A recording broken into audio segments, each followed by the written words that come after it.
também nasceu,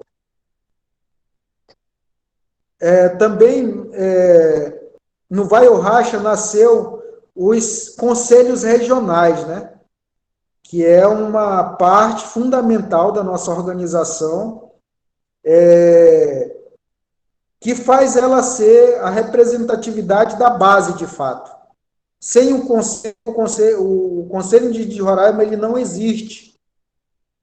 Quem faz em parte desse conselho regional? É o coordenador regional, coordenador de projeto de gado, coordenador de mulheres. Então, cada região ela tem um conselho, um grupo de lideranças que ajudam o CI a ser forte na sua base.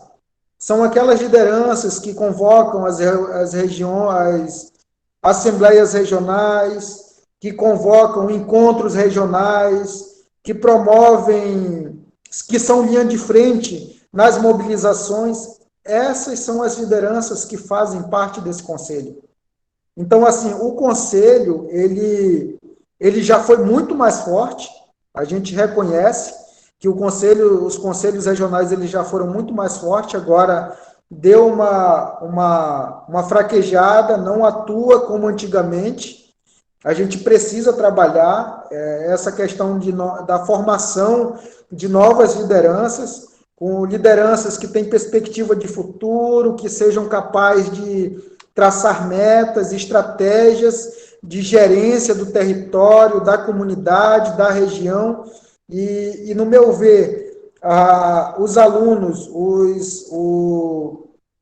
vocês do Gestão Territorial Indígena se encaixam muito bem, né, nesse papel de articuladores, de estrategistas, né, de pensadores dentro das nossas regiões.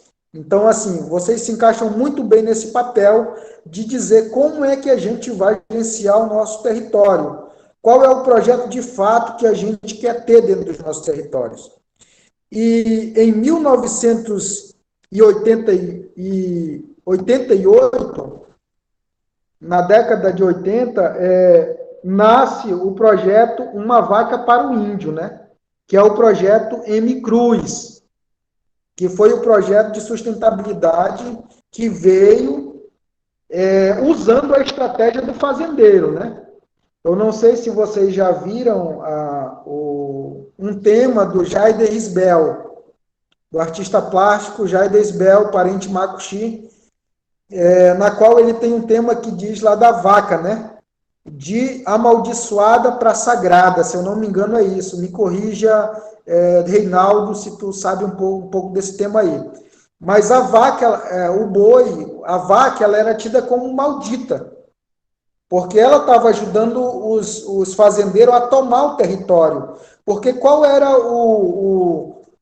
a palavra do fazendeiro? Aonde tem a pata do meu boi, ali é meu território. Então, assim, se o gado dele se espalhasse por uma área muito grande, aí ele tinha como área dele. Então, assim, para usar essa estratégia contra ele mesmo, né, aquele ditado cai muito bem nesse momento, que o feitiço virou contra o feiticeiro, né? Na qual os povos indígenas se apropriam desse projeto do gado, começa a arranjar parceiros, né? Muitos, por não saberem, acham que quem doou o projeto Uma Vaca para o Índio foram grandes empresários, ou sei lá quem, mas estão totalmente enganados. Eu tive o privilégio de conhecer algumas pessoas que doaram esse dinheiro, né? E foram camponeses, né? Da Itália, agricultores, na nossa fala, né? Que doaram esse dinheiro para poder comprar esse gado. Como é que eles juntaram? Eles faziam rifa, eles faziam bingo, eles faziam festivais para chamar a população, vendiam algumas coisas e arrecadaram esse dinheiro e mandaram para nós, para salvar as nossas vidas, para salvar os territórios indígenas, para salvar as comunidades indígenas. Então, não houve doação de empresários. O que houve foi doação de agricultores para salvar os povos indígenas aqui no Brasil, mobilizados pela Igreja Católica. Tá certo?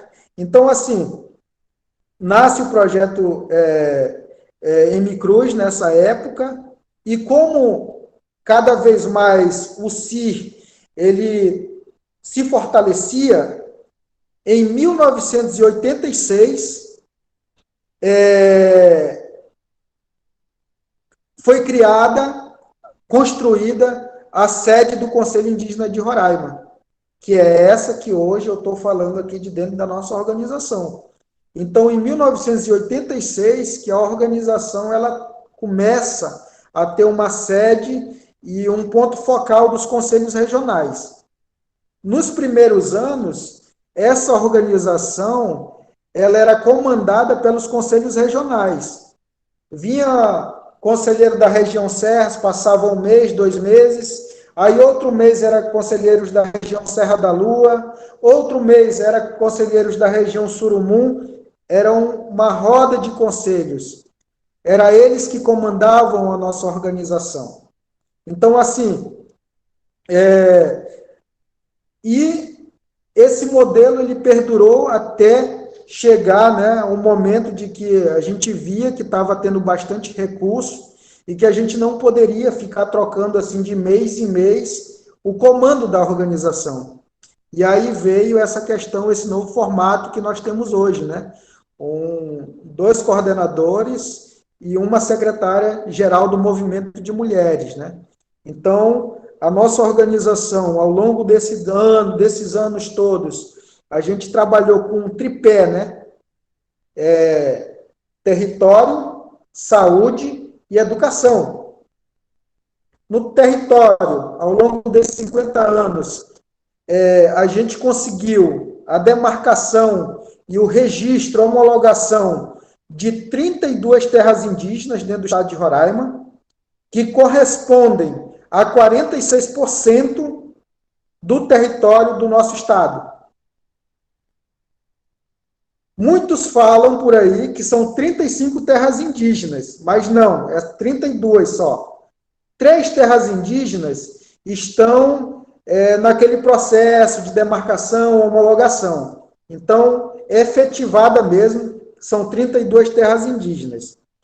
Também a gente conseguiu, nesses 50 anos, juntamente com outras organizações, né, como a API, por exemplo, a API, ela já foi uma organização muito forte, ela já foi uma organização que um dia ela foi maior do que o Conselho Indígena de Roraima, porém, por motivos que eu desconheço, ela acabou se perdendo muitos associados. E esses associados migraram para o Conselho Indígena de Roraima. E tem a APTCM, né, que foi uma organização, não sei se o Marcelão está por aí, mas foi uma organização que foi criada para trabalhar e gerenciar os recursos esses específicos do Leão de Guri, né, da terra indígena São Marcos. A APTCM ela foi criada para isso, para gerenciar esses recursos. Tem a TWM e tem várias outras organizações que ajudaram também nessas conquistas. Tem a questão da saúde, né? A gente conseguiu o DICEI-Leste, né? Que é a Secretaria Especial da Saúde. A gente conseguiu também na área da saúde. E como símbolo maior de educação que a gente tem, eu sei que tem a educação escolar indígena, mas assim, o que a gente se honra muito de ter feito parte dessa história, a questão do Instituto Isiquirã, né? Nós temos, dentro da Universidade Federal de Roraima, a bandeira fincada da educação, que é o Instituto Isiquirã. O Instituto Isiquirã, ele não é conquista de governo, ele é conquista do movimento indígena. É por isso que nós, as organizações indígenas, a gente faz parte do Conselho do Isiquirã. Dá até muita briga isso, que tem muitos profissionais que não entendem o porquê da organização fazer parte do Conselho do Isiquirã. mas nós somos parte porque nós criamos. Nós criamos. Então, não tem o porquê de as organizações não fazer parte de algo que foi criado por nós. A gente reivindica isso e a gente também até para ser uma força a mais do próprio acadêmico. Quando o acadêmico se vê engessado pelo sistema, ele ter aonde correr e dizer, epa, aqui eu não estou se sentindo priorizado ou atendido em tal área como indígena. E tem as organizações que eles podem recorrer. Prova disso é que alguns de vocês pegaram declarações de organização da API, da SODIU, do CI, da TWM, LDC, CAPOI, né, para poder se inscrever aí no Esquirã. E hoje, depois de todas essas conquistas, né, Reinaldo, a gente ainda continua a ouvir o simples ditado: o índio, ele é muito preguiçoso, para que tanta terra para pouco índio?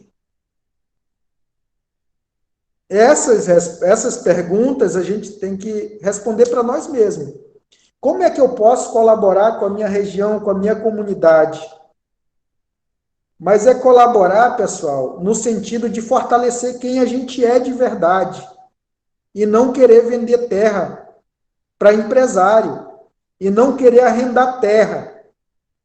Ao mesmo tempo que eu digo, eu sou corajoso, mas eu prefiro arrendar a terra para um empresário do que trabalhar um pedaço de terra. E quando eu digo trabalhar, não é só escavar buraco para encontrar pedra preciosa, não. É criação de peixe, é criação de suíno, é criação de ovino, é criação de avicultura, porque me parece que tem muitas pessoas com pensamento congelado no tempo, que acha que sustentabilidade é só agricultura. Não é. Não é. Nós, a juventude, vocês, juventude, têm um papel fundamental de serem empreendedores indígenas dentro da sua comunidade. Na Constituição, não tem parágrafo dizendo é proibido ao indígena ser empresário, é proibido ao indígena usar um smartphone, é proibido ao indígena andar com calça de R$500, é proibido ao indígena andar com relógio, com anéis, sei lá. Não existe isso. Quem coloca isso na cabeça do parente é a sociedade preconceituosa. Sabe? Até um dia desse, na própria rádio, na televisão, tem um jornalista aí que diz assim, olha, a gente é impedido, as barreiras estão impedindo de entrar nas terras indígenas, nas comunidades. Por que não a gente não proíbe os indígenas de vir para a cidade? Eles ficam andando aí livremente, provocando a sociedade contra nós. Esses camaradas nem vão nas barreiras. O que é proibido nas barreiras é a questão da bebida alcoólica, questão de materiais para garimpo. E isso é de conhecimento de todos. Agora tem os teimosos que teimam em querer levar, em querer enfrentar as nossas leis das comunidades. Quando eu digo as nossas leis, eu não estou não estou falando como Conselho Indígena de Roraima. Eu estou falando quanto indígena da terra indígena Araçá, da comunidade Araçá. Porque a comunidade, por si só, ela já é uma organização e reconhecida na Constituição. Então, assim, e muita gente acha que a comunidade não tem todo esse poder. Tem sim. E é um poder jurídico. Na Carta Magna do nosso país. Então, dizer a vocês que nós temos todo esse poder na mão, porém não estamos sabendo usufruir da forma que é para ser. Nós não estamos honrando as conquistas. Não estamos. E eu me coloco nisso porque eu já sou de uma geração que não participou totalmente da Constituinte, da briga Raposa Serra do Sol. Eu fui já ali na ultimazinha, fui ali já no rabo, né, Reinaldo? Já no finalzinho, onde as coisas já estavam já esfriando. Então, assim, por isso que eu não me sinto muito, assim, de dizer, não, eu coloco também essa culpa para cima de mim, de dizer, a gente não está sabendo usufruir dos nossos direitos, de todo o que a gente pode usufruir perante o Estado brasileiro. Então, assim, a organização, CIR e as demais daqui de Roraima, elas têm um papel importante na vida de cada um. É na luta por direito à saúde, é na luta por direito à educação, é na luta por direito ao território, é na luta por direito a bens comuns dentro da sociedade, dentro das comunidades, dentro das regiões. E também tem esse papel importante de articular para que a gente pudesse conquistar também vagas no parlamento, né? Que é a questão da Joênia Wapichana. Ela é produto, ela é filha do movimento indígena. Eu acho que se Joênia ela não fosse tão abraçada por todas as organizações que lutam por direito, eu acho que ela não conseguiria chegar ao mandato que ela tem hoje. Então, Joênia Wapichana também é fruto desse movimento. É fruto da luta das organizações. E se é fruto das organizações, é fruto das comunidades indígenas. Porque não tem como existir organização se não existe comunidade, se não existe base, se não existe liderança para apoiar as decisões dessa organização, seja ela de 50 anos ou seja ela de 2 anos ou 1 ano. O importante é o povo sempre se organizar da melhor forma possível para ter a sua voz de fato representada diante do sistema, diante do Estado brasileiro. Então, é essa minha fala, Reinaldo. Eu fico, se eu não toquei em algum assunto, mas eu me coloco à disposição. Se alguém quiser escutar algum outro ponto que eu não coloquei, eu me coloco à disposição para tentar sanar essas dúvidas, tá bom? Meu muito obrigado. Obrigado, Enoque. Então, você trouxe aqui para nós um pouco do contexto histórico, né, de como que aconteceu, e aí trazendo um pouco para a nossa disciplina, que é a administração para a gestão de territórios indígenas, né? Então, se a gente for fazer uma análise do processo histórico, né? Então, a maneira como as comunidades começaram a se organizar para fazer a gestão desse território, né? Então, com a participação bem forte dos conselhos regionais. Então, isso é uma forma tradicional, né? Possamos dizer assim, de fazer a gestão de território, né? Então, conhecer um pouco essa história ajuda a gente entender como é que tudo isso funciona atualmente. Então, agradeço pelas colocações. Eu vou deixar em aberto aqui para quem teve uma pergunta aqui do estudante que perguntou desde que ano você atua. Acho que ele não conseguiu ouvir quando você falou. Desde que ano o Conselho Indígena vem atuando na Mais alguma, mais alguma pergunta? E eu faço um bloco só.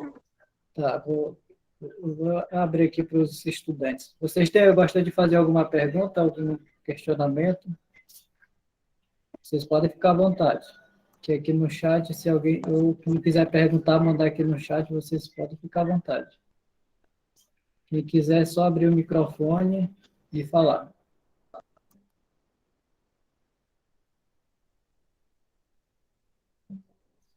Alguém?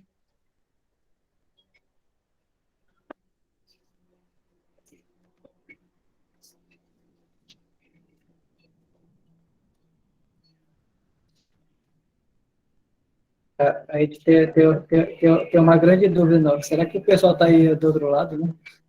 Ninguém aparece. Estou aqui, Tem professor, aquela, mas eu cheguei atrasado, mas tá tudo certo por aqui. Tá bom, então. Obrigado. tem aquela questão, né, de gazetar a aula, né? Agora só deixa o celular ligado e vai embora. É verdade. É isso que eu fico com medo nessas horas. Nunca gazetei aula no ensino médio, não vou gazetar na faculdade, né? É verdade. Tá representando Taurepang aí. Só tinha que ser Taurepang. É isso mesmo. Então, alguém que gosta Eu de fazer também estou algum por aqui questionário? ouvindo, professor, Tá, só observando. tá certo. O Wanderson levantou a mão. Gostaria de fazer alguma pergunta, Wanderson? Pode ficar à vontade. Aqui, professor. Tá dando para ouvir, né? Sim, tranquilo. Bom, então cheguei um pouco atrasado, 2h34, mas pegando aí do que o coordenador falou a respeito da sustentabilidade, né? Gostaria só um pouco mais de esclarecimento em relação à sustentabilidade, porque eu ouvi o senhor falando que a sustentabilidade não é só agricultura, né? Aí eu não peguei um pouco mais à frente porque a voz travou aqui na internet, tá um pouco lenta. Mas eu vi o senhor falando a questão da piscicultura e foi piscicultura. Só um esclarecimento a mais sobre a sustentabilidade não ser só agricultura. Mas eu creio que abrange mais áreas, né? Só um esclarecimento, coordenador. Obrigado. Sim.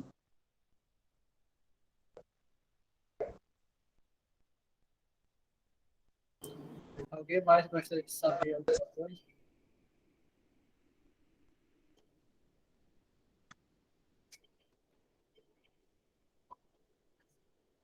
Que mandaram uma pergunta no chat aqui. Como que a organização está atuando em função da pandemia nas comunidades? Pergunta do estudante Cidrão, lá da comunidade do Milho. Alguém mais gostaria de fazer alguma pergunta, algum esclarecimento do coordenador? Essa é a hora de vocês tirarem as dúvidas, algum esclarecimento sobre o papel das organizações hoje, nesse cenário atual. Como ele já destacou, né, a organização sempre está em defesa de diversas áreas de foco, né? Não somente seja na educação, na saúde, na cultura, então o papel da organização ela atua em várias frentes. Alguém mais gostaria de fazer algum comentário, alguma pergunta?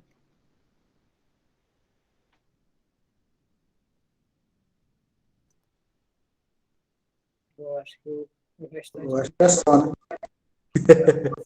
Acho que é só, Reinaldo. Então, Reinaldo, começando lá desde quando se atua, né? Então, a gente tem, como eu falei logo no início, a gente tem a base da criação do CI desde 1971, né? Esse ano, em janeiro de 2021, nós fizemos 50 anos de existência. Mas é claro que muito antes disso, as lideranças, né, que formaram o Conselho de Roraima, eles já atuavam, né? Que tanto é que para chegar a esse ponto de criarem uma organização, eles que tiveram que apaziguar a diferença que existia entre povos, né? E eu creio que essa apaziguação ela não aconteceu do dia para a noite. Ela demorou um tempo. Então, 71 foi...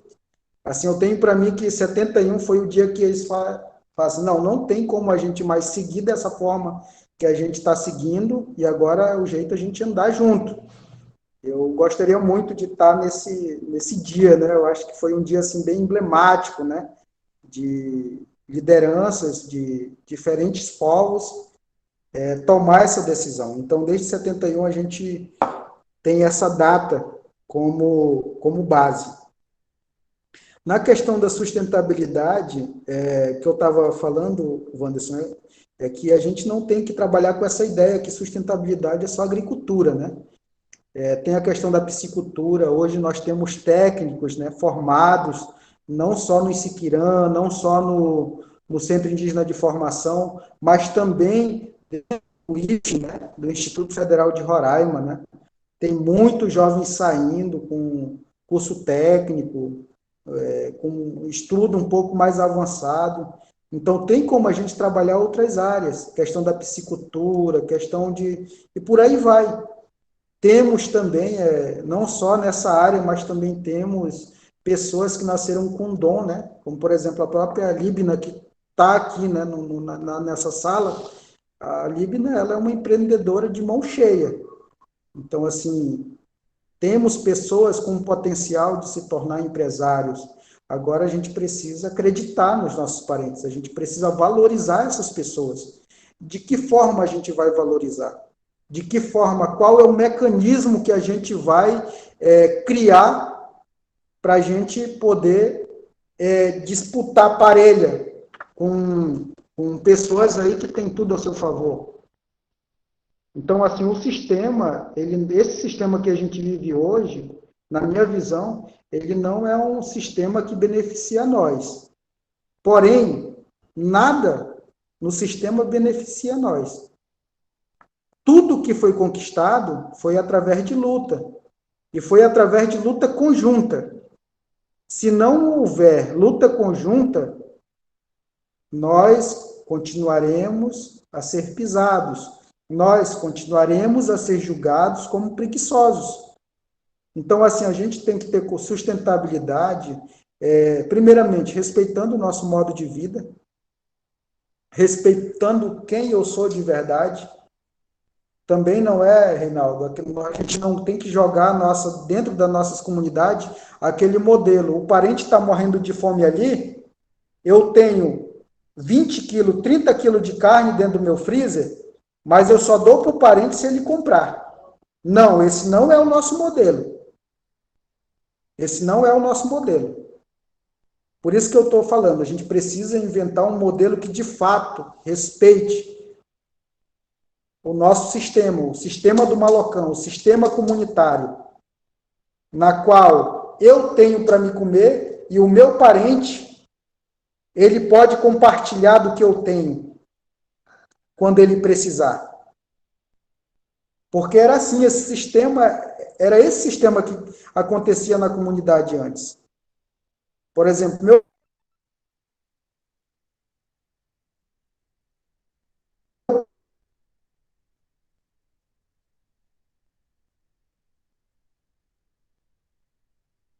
então esse camarada, ele tinha toda semana caça pendurado na sua casa. Ele não tinha um arroz, não tinha um açúcar. E já na minha casa faltava a caça e o peixe. Então, o que o meu pai fazia? O que nós fazíamos? Nós trocávamos. Eles mandavam um quarto de caça para casa e a gente dava arroz ou açúcar ou alguma coisa que estivesse precisando. Então, esse é um modelo de troca. Ou então, até mesmo por serviço. Esse é o nosso modelo, um ajudando o outro. Não é questão também de se aproveitar do outro. Então, a gente precisa reviver esse nosso modelo para que a gente possa construir um novo, na qual nenhuma parte da sociedade seja sacrificada. A atuação na pandemia, a gente tem trabalhado na questão no ápice da pandemia, a gente chegou a montar 39 barreiras sanitárias e dar apoio a essas barreiras. Não foi o SI que criou, foi as próprias comunidades que tomaram a decisão, e aí o SI entrou como agente para ajudar, com cestas básicas, com material de higiene, tudo isso. Também a gente ajudou as famílias, né, que foram afetadas por essa doença, com atendimento psicológico, fizemos banners, fizemos panfletos de orientação na língua macuxi, língua wapixana, língua taurepang, tudo isso aí a gente ajudou. E também a gente continua a ajudar, a gente continua a fazer o papel de colocar em cada região apoio à medicina tradicional, né? Com doações de kit, fogão, botija, materiais que servem para fazer a medicina tradicional. Então, a gente tem atuado dessa forma. E também tem feito questão de vídeos de orientação, né, para os parentes, tanto na língua portuguesa quanto na nossa língua mãe. Então, dessa forma, e tem muitas outras coisas que a gente tem atuado dentro da pandemia. A gente continua dando apoio, aqui em Boa Vista também para os parentes que passam necessidade, a gente também dá esse apoio quanto instituição, e eu creio que o Wanderson, ele fez umas perguntas no chat, mas eu não estou conseguindo ler. Mas é isso.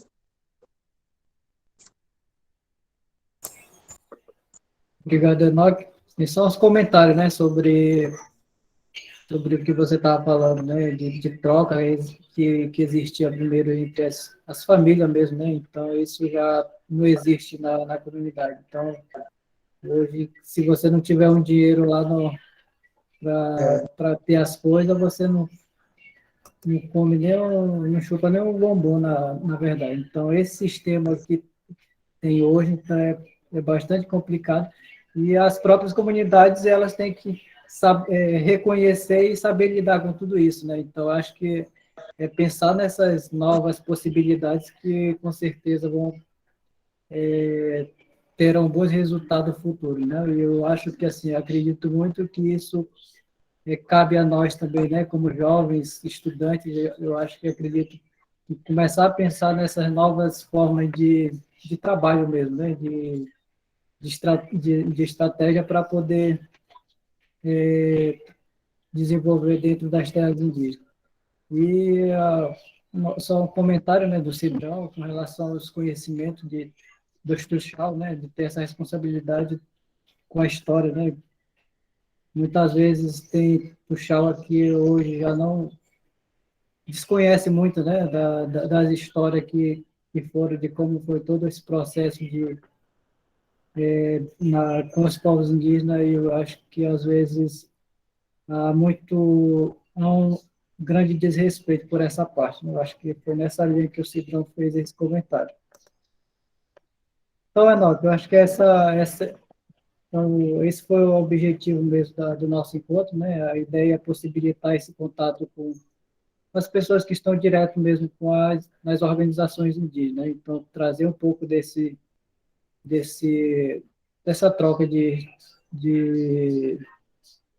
informações, na verdade, né? Então, isso ajuda bastante a gente pensar também como que nós podemos atuar hoje dentro das comunidades, tendo em vista vários problemas que a gente vem enfrentando, mas nada impede de a gente estar sempre pensando em algo positivo que possa melhorar as comunidades daqui para frente. Não sei se tem mais alguém, se não tiver, Noff faz seu agradecimento, fica à vontade. Tá ok, Reinaldo. Mais uma vez eu agradeço, meu irmão, por esse espaço. Te parabenizar também, né? Pela tua vitória, por você hoje estar sendo esse camarada aí dentro da universidade, né? Esses espaços são nossos mesmo. O Instituto ele foi criado para nós, não só apenas ser estudante, para a gente ser diretor, para a gente ser professor, para a gente ser orientador. Foi para isso que o Instituto ele foi criado. Então, meus parabéns por você estar ocupando esse espaço. Eu me sinto representado por você aí. Eu me sinto feliz por você estar alcançando os teus objetivos como pessoa, como acadêmico, como pessoa estudiosa. Então, assim, que você sirva de exemplo para muitos jovens, que você passe o melhor do seu conhecimento também para esses camaradas aí que são mais novos que a gente está ficando velho, né? Esse é inevitável, né? Mas, assim, dizer para todos os outros, né? Letícia, que eu estou vendo aqui, Cidrão, Libna, Jenny, Wanderson, e tem outros aqui, a todos vocês que estão aqui nessa sala, que não desistam dos seus objetivos. Vamos acreditar em nós mesmos, vamos acreditar no outro, vamos unir as forças, vamos ser o feixe de vara, vamos reinventar o modelo. O modelo que existe hoje de sociedade, ele foi feito para a gente não sobreviver.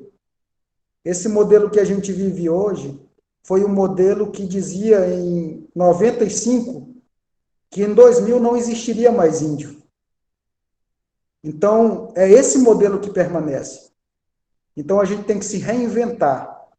Vocês já estão dentro da universidade, daqui a pouco vocês são doutores, daqui a pouco vocês são mestres, igual o professor Reinaldo aí. E é isso. A gente continua aqui. Eu parei de estudar no Instituto Siquirã, porém, foi por uma boa causa. Foi para dar a cara a tapa, foi para ir para a SBR, foi para ir para o centro da cidade, dizer que tem gente precisando de oportunidade para se tornar doutor, para se tornar mestre. Então, enquanto uns fazem essa linha de frente, outros têm que ir se capacitando, outros têm que ir se formando.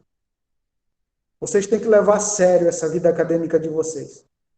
Porque se for na brincadeira, daqui a pouco, todos os dias a gente recebe ameaça.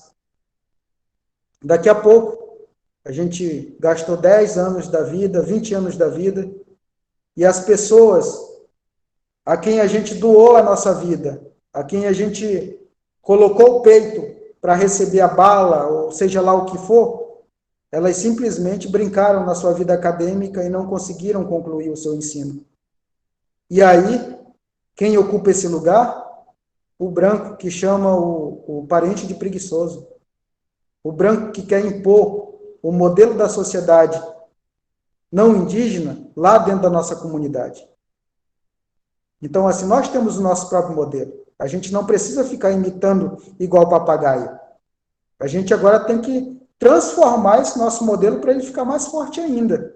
Mas eu sou Taurepang, Reinaldo é Macuxi, Libna é Taurepang, Wanderson é Wapixana. A gente tem que bater no peito e dizer quem a gente é de verdade e ter orgulho disso. E eu tenho orgulho de cada um de vocês. Então, mais uma vez, professor Reinaldo, mestre Reinaldo, eu não vou te dizer o teu apelido aqui para os teus alunos te chamar. Meu muito obrigado, meu irmão, pelo convite. Fiquei muito feliz, tá? Meu muito obrigado. Então, sim, só agradecer, né, pelos conselhos, né, também, né, a gente compartilhou vários momentos felizes, né, então esse assim, é uma oportunidade que a gente tem que ter, né, oportunidade essa são únicas, né, a gente tem que aproveitar o máximo que a gente pode, né, então eu estou tentando aqui fazer algo diferente para compartilhar junto com os estudantes, né, então esse é o que eu já propus para ele, né, tentar fazer algo diferente, mas que contribua para o conhecimento deles nesse processo de formação mesmo, né, então eu tenho a agradecer. Muito obrigado pela presença.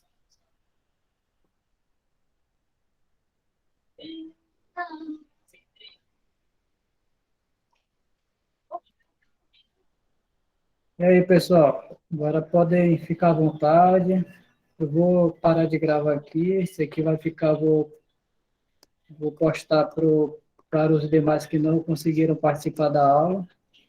Eu vou fazer aqui o encerramento da gravação e a gente dá uma breve comentada e a gente encerra a nossa aula. Eu vou passar ainda a lista.